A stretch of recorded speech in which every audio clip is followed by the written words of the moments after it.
لوگ کہتے ہیں نا کہ خدا نے بنایا ہمیں چھوڑ دیا، بس ہمیں اس کو غرض نہیں ہے کہ وہ کیا چاہتا ہے، بس اب ہم خود آزاد ہیں جو مرضی کریں اور مر کے ہم ختم ہو جاتے ہیں. انہیں جب کہا جاتا ہے کہ نہیں نہیں نہیں، اللہ نے اپنا پیغام پیغمبروں کے ذریعے انسانوں تک بھیجا ہے، آدم علیہ السلام، نوح علیہ السلام، ابراہیم علیہ السلام، اسماعیل علیہ السلام، یوسف علیہ السلام، بے شمار پیغمبر دنیا میں آتے رہے ہیں اللہ کا پیغام لے کے، اور لاسٹ میسنجر آف گاڈ محمد صلی اللہ علیہ وسلم ہے، وہ اللہ کا پیغام لے کر آئے، اور اس کے بعد نبوت کا سلسلہ ہمیشہ کے لیے ختم، اور آپ کی تعلیمات قیامت تک کے لیے محفوظ. اب آپ اگر یہ دیکھنا چاہتے ہیں کہ اللہ جس نے کائنات کو بنایا وہ مجھ سے کیا چاہتا ہے، تو اس کے لیے آپ کے پاس اسلام کے علاوہ کوئی آپشن نہیں ہے. لیکن جو لوگ اس دعوت کا انکار کرتے ہیں وہ کہتے ہیں نہیں، وہ کیا کہتے ہیں، وہ کہتے ہیں کیوں بھائی اللہ نے، اور یہ آج سے اعتراض نہیں ہو رہا، جب نبی صلی اللہ علیہ وسلم نے دین کی دعوت دی، حضرت موسیٰ نے دین کی دعوت دی، حضرت عیسیٰ نے دین کی دعوت دی، تمام پیغمبروں پر ایک اعتراض تھا کامن. سب کا یہ کہنا تھا، لوگوں کا یہ کہنا تھا کہ اللہ نے آپ کو کیوں سیلیکٹ کیا؟ اگر کوئی اس کائنات میں خدا ہے تو براہ راست مجھ سے ڈائریکٹ رابطہ کیوں نہیں کرتا؟ یا اگر اس نے کسی کو سیلیکٹ کرنا تھا، کسی سائنٹسٹ کی سلیکشن کیوں نہیں ہوئی؟ کسی ایسے مالدار آدمی کی سلیکشن کیوں نہیں ہوئی جو قوم میں پہلے سے سردار تھا؟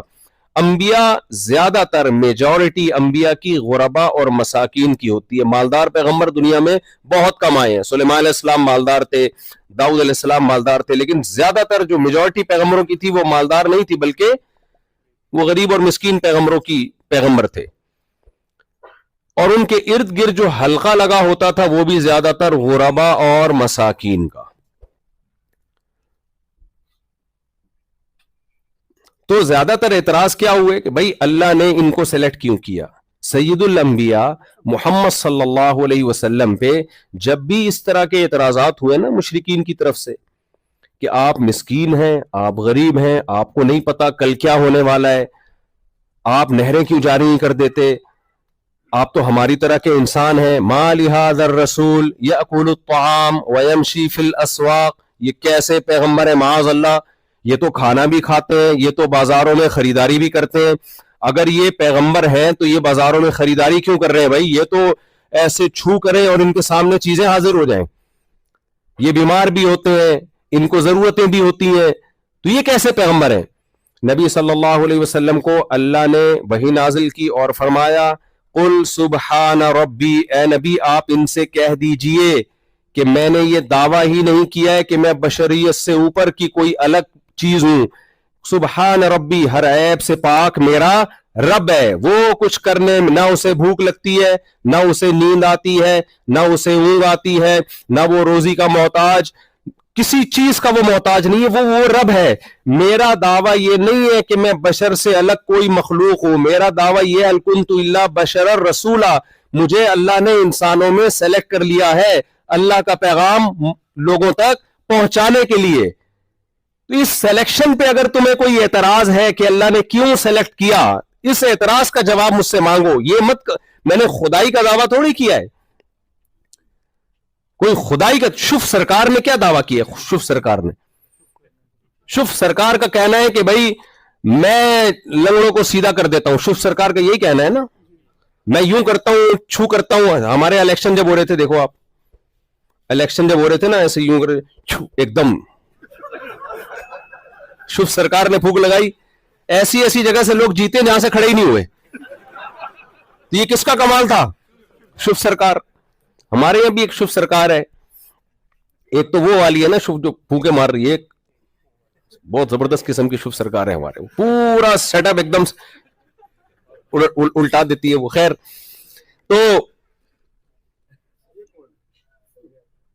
اب آپ شف سرکار سے اگر اقرار الحسن نے کیا تھا نا، شف سرکار کے پاس 2-3 لگن جو بیچارے پاؤں سے معذور تھے ان کو لے گیا، ان کو تم ہڈی جوڑ کے دکھاؤ. شف سرکار مارکیٹ سے کیا ہو گئے؟ شارٹ. کیوں شارٹ ہو گئے؟ اس کو پتا تھا بھائی میرا یہ کام نہیں ہے.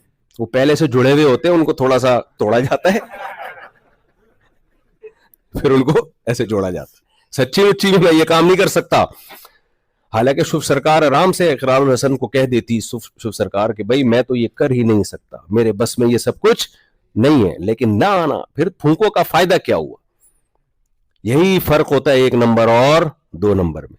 ہمارے نبی صلی اللہ علیہ وسلم نے کبھی کوئی ایسا دعویٰ نہیں کیا کہ میں بشریت سے ہٹ کے کوئی الگ مخلوق ہوں, کوئی الگ ہوں. نا نا نا نا نا, لو كنت اعلم الغیب لاستكثرت من الخیر, میرے پاس غیب کا علم ہوتا ما مسنی السوء, مجھے تو کبھی کوئی تکلیف ہی نہ پہنچتی, میں خیر ہی خیر اکٹھا کرتا, کوئی پریشانی نہ ہوتی.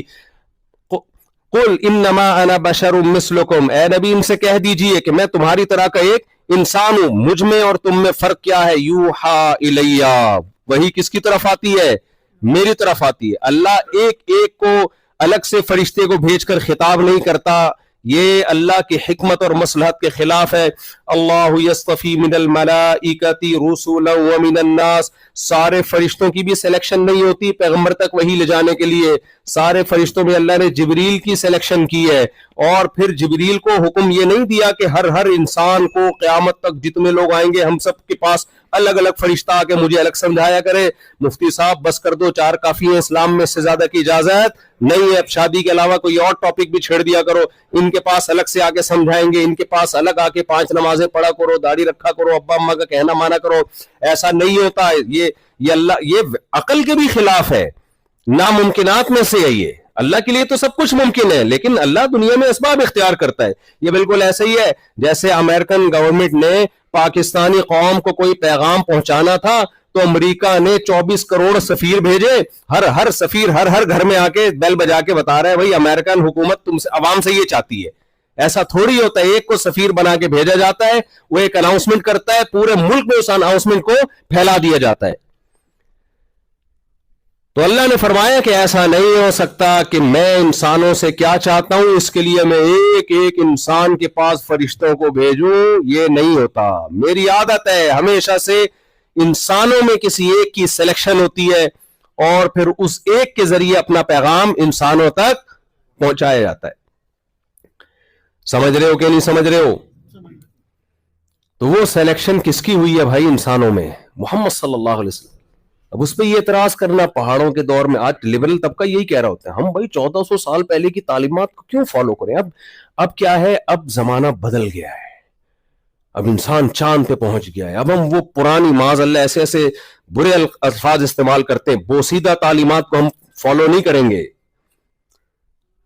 اسلام کی ایک بڑی زبردست بات کیا ہے, دیکھو قرآن کہتا ہے فطرت. ان سب اشکالوں کا جواب پتہ ہے قرآن نے کس میں دیا؟ آج کل کہتے ہیں نا میری لینڈ والے کہیں گے آپ لوگ ہم بھائی امریکہ میں بیٹھ کے 1400 سال پرانی تعلیمات, دنیا کہاں سے کہاں پہنچ گئی, اور ہم وہی پردہ نماز کی باتیں کر رہے ہیں بیٹھ کے.